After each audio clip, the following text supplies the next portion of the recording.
এই যে আমি তোমাদের রিসিপ্রোকাল প্রোনাউন পড়াইছিলাম, তাই না?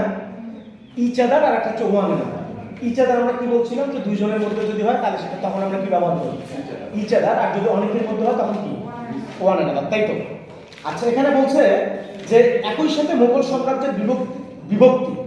মোগল সাম্রাজ্যে কি হয় মানে পুরো যে অর্থাৎ ইউরোপিয়ানরা ভারতীয় উপমহাদেশে আসার আগে মুঘলরা কিন্তু ভারতীয় উপমহাদেশ কি করতো?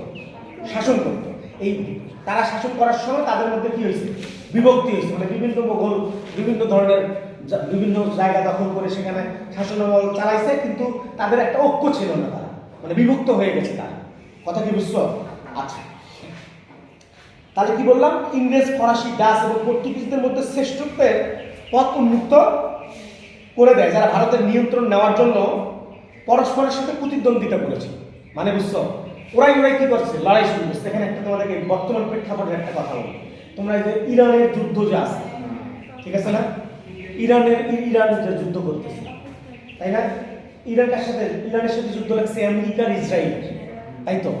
আর ইরানের পাশে শোনো রাষ্ট্রটা কেমন আমি তোমাদেরকে একটু বলতেছি। দেখো, ধরো যে এইটা হচ্ছে ইরান, এই যে মাঝে আছে না, মাঝে সব মুসলিম রাষ্ট্র, সব মুসলিম রাষ্ট্র, কুয়েত, বাহরাইন সব।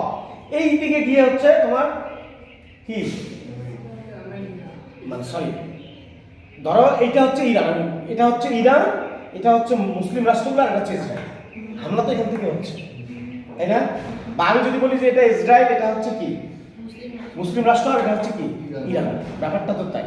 তাহলে এই যে একটা ধরো যে ইরান কি বলে ইসরায়েলকে কি বলা হয়? যে মধ্যপ্রাচ্যের ক্যান্সার বলা হয়।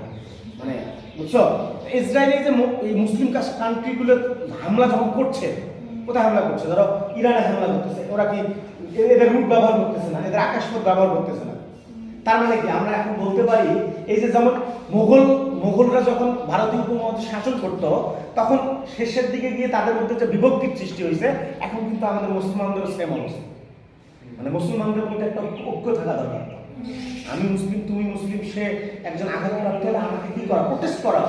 মানে আমি তো অন্যায় কাজ কখনই করবো না। অন্যায় করবো কি না, কেউ যদি অন্যায় করে তার প্রতিবাদটা অন্তত আমার জায়গা থেকে আমাকে করা উচিত। আমি কারোর সাথে লড়াই, বিদ্রোহ, সংগ্রাম, পারমাণবিক বোমা মারতে বলতেছি, কিন্তু একটা আমাদের জায়গাতে আমাদের দাঁড়ানো উচিত, তাই না? মানে ব্যাপারটা দেখো, ওই মোগলরা বিভক্ত হওয়ার কারণে কিন্তু ইউরোপিয়ানরা অর্থাৎ ইংরেজরা কি পেয়েছে? চান্স পাইছে। কথা বলছে এখনো কিন্তু সেম অবস্থা। আমরা এই মুসলমানদের মধ্যে বিভক্তির কারণে এখন যে আমেরিকা বলো, ইসরায়েল বলো, মানে যারা আসলে ইসলাম ধর্মটাকে ওইভাবে কি করে না, সাপোর্ট করে না, তারা কিন্তু আমাদের ভেতরে কি তৈরি করতেছে? মানে এই বিভক্তি তৈরি করে